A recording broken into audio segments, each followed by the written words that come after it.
गुरुदेव, आज हम वाणी की बात कर रहे हैं और मैंने खुद देखा है कि कोई व्यक्ति अगर बहुत प्यार से बोलता है तो मन ही नहीं करता उस व्यक्ति को ना कहने का।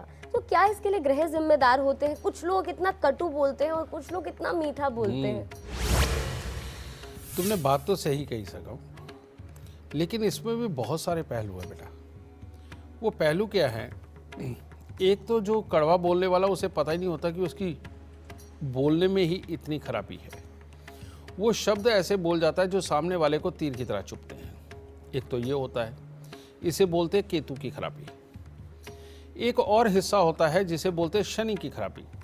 उसमें क्या होता है कि इंसान घमंडी रूप में होता है और जब भी वो बोलता है तो सामने वाले को उसके भाव में घमंड की झलक आती है और ये नजर आता है कि ये अपने आप को खामखाई सुपर बनाना चाहता है। ये दूसरी कमी होती है जो सबसे बड़ी होती है, जो इंसान की तरक्की को हमेशा रोकती है।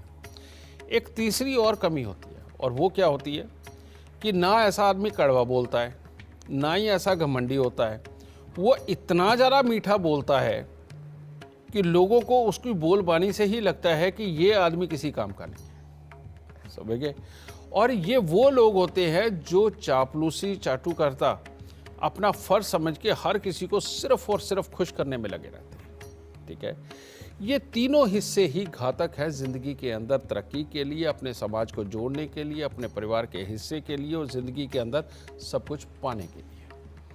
और पहला हिस्सा ये केतु का होता है जो कड़वेपन की कही। घमंडी वाला हिस्सा ये शनि का होता है। और इस तरह की ये जो चाटुकारिता वाला मैंने बात कही है, जो बहुत ही मीठे बन के चलते हैं, समझिए ये हिस्सा होता है सूर्य और बुध की खराबी का हिस्सा। ठीक है?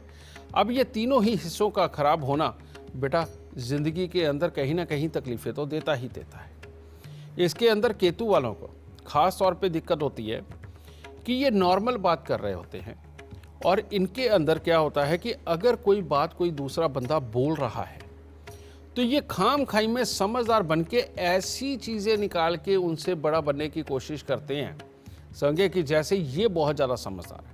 इनकी खराबी एक दूसरी और भी होती है, और वो क्या होती है? इनकी खराबी होती है कि आपस में भी अगर दो आदमी बैठ कर के बातचीत कर रहे हैं और हंस रहे हैं तो इनको ये लगता है कि ये मेरे बारे में ही बात करके हंसे हैं, और जबकि वो अपनी कोई बातें कर रहे होते हैं। उसके चक्कर में अपने दिमाग के अंदर एक बहुत बड़ी नेगेटिविटी को पाल लेते हैं, जिसके चलते हुए इनका दूसरों के साथ में बहुत अच्छा नहीं रहता। तीसरी एक और प्रॉब्लम इन्हीं के अंदर होती है। वो क्या? ये दिल के अच्छे होते हैं, सच्चे होते हैं। जिसका ये 100 बार भला कर चुके होते हैं वही इनके खिलाफ होता है। उसका कारण क्या है? जबकि वो इनकी वाणी का दोष होता है। ऐसे लोगों को उपाय ज़रूर करना चाहिए। मैं साथ के साथ उपाय बता रहा हूँ, और वो उपाय क्या है? ऐसे लोगों को हर साल 3 केले 43 दिन लगातार मंदिर में देने चाहिए। अपना कान छिदवा के सोना पहनना चाहिए और हर रोज़ कुत्तों की सेवा करनी चाहिए और हर रोज़ केसर का तिलक नाभि जुबान माथे पर ज़रूर लगाना चाहिए। ठीक है?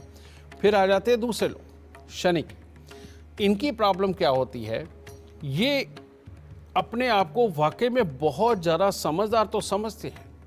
ये पहले क्या है, जब भी कोई बात होने लगे ये आदमी के साथ ज़्यादा बहस नहीं करते, लेकिन जब ये बहस के ऊपर अड़ जाते हैं तो अगर इन्होंने गलत बात भी बोल दी है तो बस उसी को ठीक करने के लिए ये पूरा प्रेशर बढ़ाते रहते हैं। ठीक है?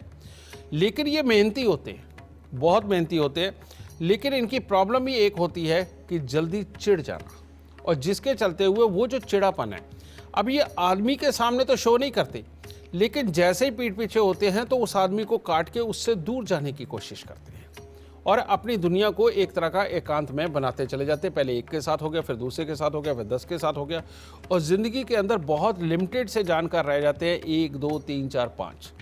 और ये इनकी तरक्की के अंदर सबसे बड़ी बाधा का कारण बनता है। और ये जो शनि है, इसकी खासियत है कि ये जिस पे सवार होता है उसकी आंखों को कमज़ोर कर देता है, रंग काला कर देता है, बालों को काला सफ़ेद इकट्ठा ही करता चला जाता है, और बाद में ये बड़े अटपटे किस्म के बाल भी बना देता है और नाक को चौड़ी कर देता है। ठीक है? और इन लोगों की प्रॉब्लम ये होती है कि इनके शरीर के ऊपर खारिश भी बहुत होती है। ठीक है? ये वाली प्रॉब्लम में आती है।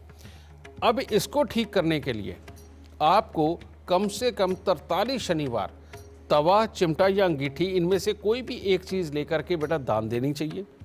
और हर रोज़ बरगद के पेड़ पर दूध और पानी मिलाकर के चढ़ा के गीली मिट्टी का तिलक लगाना चाहिए। और जितनी कुत्ते कौओं की और भैंसे की सेवा होगी उतनी ही आपके जीवन के अंदर अच्छापन निभर के आएगा। अब तीसरी तरह के जिनका सूर्य बुध खराब है, इन लोगों की प्रॉब्लम ये होती है कि ये तरह तरह के छुपे हुए ऐबों में होते हैं और छुपे हुए गलत काम करने वाले होते हैं। इसीलिए ये अंदर से डरे हुए होते हैं और हर किसी की चापलूसी करके उसको अच्छा और बड़ा साबित करना इनको पता नहीं अच्छा ही लगने लगता है। ये सोचते हैं कि यही मेरे में गुण है सबसे तगड़ा। और जबकि ज़्यादा चापलूसी करने वाले को दुनिया इग्नोर करती है, छोड़ती है। समझे? इन लोगों को कभी भी अपने अंडे कभी नहीं खाने चाहिए, मूंग साबुत का सेवन इनको ज़्यादा नहीं करना चाहिए, अपने घर पे चौड़े पत्ते के पेड़ पौधे कभी नहीं लगाने चाहिए और इनके घरों में कभी भी घोंसले नहीं होने चाहिए पक्षियों के और चमगादड़ के। अगर ये आते हैं तो बहुत ही बुरे हालात होते हैं। इन लोगों के एक और सिम्टम्स बता देता हूँ बेटा, कि इनके 4 साल की उम्र के बाद से इनका बचपन बड़ा ख़राब होता है और 56 साल के बाद की उम्र का जो इनका बुढ़ापा है वो भी इनका ख़राब होता है। समझ गए?